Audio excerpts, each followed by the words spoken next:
আসসালামু আলাইকুম। কেমন আছেন সবাই? আশা করছি আল্লাহর অশেষ রহমতে সকলেই খুব ভালো আছেন। আমিও আমার পরিবার নিয়ে ভালো আছি আলহামদুলিল্লাহ। দিলা লাইফস্টাইলে নতুন আরও একটি ব্লগ ভিডিও দেখার জন্য আমি দিলা আপনাদের জানাই প্রাণ ঢালা প্রীতি ও শুভেচ্ছা। এই যে শুরু করলাম সকাল সকালে ভিডিওটা আজকে। দেখছেন অনেক দিন ধরে ছেলের বিছানার চাদরটা চেঞ্জ করেছিলাম না, আসলে শরীর খারাপ থাকার কারণে, তো ওর বিছানার চাদরটা চেঞ্জ করে নিলাম। এরপর রুমটা থেকে চলে আসলাম আমাদের রুমে। এই যে খাটটার উপরে দেখলাম মাথার দিক দিয়ে সাদা সাদা একদম ময়লা জমে গেছে। আসলে আপনারা সবাই হয়তো জানেন যে আমি বেশ কিছুদিন ধরে অসুস্থ। তো অসুস্থতার কারণে কোনো কাজই আসলে করা হচ্ছিল না সেভাবে, ইচ্ছা থাকলেও করতে পারছিলাম না। দেখুন আমি কাজ করছি, মনে হচ্ছে আমার হাত নড়ছে না। এখনও শরীরটা পুরোপুরি ঠিক হয়নি, কিন্তু কি করার বলুন, ময়লা দেখে ভালো লাগছিল না। আর আমি ছাড়া আপনারা জানেন যে আমার সংসারে তেমন কেউ নাই কাজ করার মতো বা হেল্প একটু করে দেবে।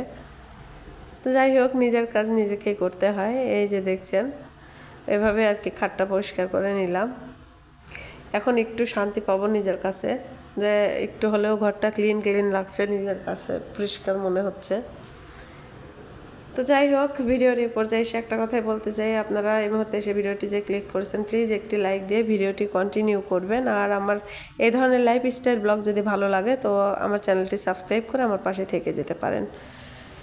এই যে দেখছেন শোকেসটাও ময়লা পড়েছিল বেশ কিছুদিন আগে, 15 থেকে 20 দিন আগে শোকেসটা, ফ্রিজ আর কি পুরো ঘর ক্লিন করেছিলাম, এরপরে আর হাত দিতে পারিনি। এই যে শোকেসটাও ময়লা পরিষ্কার করে নিচ্ছি, যতটুকু পারছি আর কি অতটুকু করে নিলাম। আর আজকের ভিডিওর মূল বিষয়টা যেটা, সেটা এই যে দেখুন এই স্ক্রেচটা, এটা আমার ছেলের সাফল্যের প্রতীক আর কি। এটা যে কত ভালো একটা জিনিস আমি বলে বোঝাতে পারবো না, কত ভালো লাগছে আমার কাছে। আমি একজন মা, এই যে আমার ছেলে মাশাআল্লাহ আপনাদের দোয়ায় আল্লাহর অশেষ রহমতে গত বছর ক্লাস 7 থেকে ও বেসরকারি ভিত্তিতে ট্যালেন্ট পুলে বৃত্তি এনেছিল। ওদের ক্লাসের মধ্যে ওই ফার্স্ট ট্যালেন্ট পুলে বৃত্তি এনেছিল আর কি। তো আপনারা সবাই দোয়া করবেন আমার ছেলেটার জন্য, এভাবে যেন সারা জীবন পড়াশোনায় ভালো থাকতে পারে। ও ছোট থেকেই মাশাআল্লাহ পড়াশোনার দিক দিয়ে খুবই ভালো। আর আসলে ভালো না হলে, মাথার ব্রেন যার ভালো না হলে তো 30 পারা কোরআনের হাফেজ হওয়া চারটেখানিক কথা না বলুন। তো যাই হোক, এটা ছিল আসলে সবচেয়ে বড় পাওয়া আমি একজন মা হিসাবে আমার কাছে। আমার তো খুব ভালো লেগেছিল, যদিও আমি অসুস্থ ছিলাম, কিন্তু তারপরেও গিয়েছিলাম ওর স্কুলে ফাংশনটাতে, শুধুই এই আমার ছেলের প্রাইজটা দেখার জন্য। যে প্রিন্সিপাল স্যারের হাত থেকে প্রাইজটা নিল যখন, তখন গর্বে আমার বুকটা ভরে গেছিল। একজন মা হিসাবে এর চেয়ে বড় পাওয়া আর কি হতে পারে বলুন। যাই হোক, এই যে দেখুন কাজ করছি, তো এই যে ঘরটা ঝাড়ু দিয়ে নিলাম আর কি। ঘরটা ঝাড়ু দিলেই কাজটা শেষ হয়ে যায় মোটামুটি। সকাল 9টার মধ্যে কাজটা শেষ করে ফেলছিলাম। খুব ভালো লাগছিল, একটু শরীরটা পাতলা মনে হচ্ছিল আমার কাছে, অনেক দিন ধরে আমি ঠিকভাবে পরিষ্কার করতে পারছিলাম না।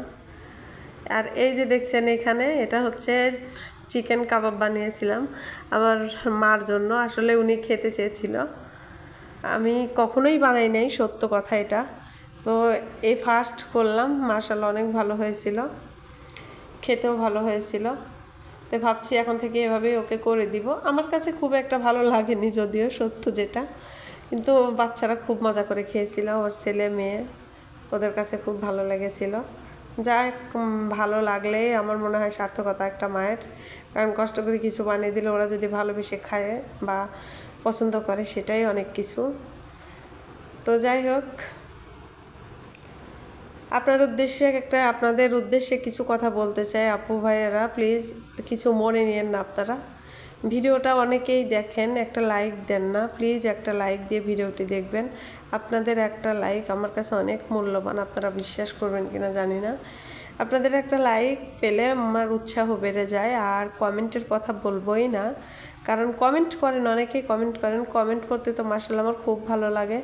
আর কষ্ট করে একটা ভিডিও তৈরি করি যখন, তখন যদি লাইক কমেন্ট ঠিক মতো আসে তাহলে তো অন্যরকম লাগে। নতুন যখন চ্যানেলটা খুলেছিলাম তখন আমার ভিডিওতে মাশাআল্লাহ অনেক ভিউ হতো, তাও 60, 70, 100, 300 এরকম। কিন্তু ইদানিং ধরে দেখছি ভিডিও শর্ট করে দিছি, তাও আমার ভিডিওতে ভিউ আসছে না, কেন বলতে পারবো না আমি। তো প্লিজ আপনারা একসময় দেখতে থাকবেন, স্কিপ করবেন না। হয়তো দেখতে দেখতে আমার প্রতি একটা ভালো লাগা আপনাদের কাজ করে যাবে, আর সেই ভালো লাগা থেকে হয়তো আপনারা আমাকে ভালোবেসে ফেলতে পারেন। ভালোবেসে এই ছোট্ট বোনটার এই ভিডিওগুলো হয়তো দেখতে পারেন, দেখে নিন। তো যাই হোক, আজকে ওটা ছিল গতকালকের, আর এইটুকুও যে খিচুড়ি রান্নাটা দেখছেন এটা হচ্ছে আজকে সকালে ভিডিওটা করা। আগেই বললাম যে শরীরটা অসুস্থ বেশ কিছুদিন ধরে, আসলে এখন ভিডিও প্রতিদিন করে আপলোড দিতে পারি না, 2 দিনের 1 দিনের এরকম করেই করতে হয়।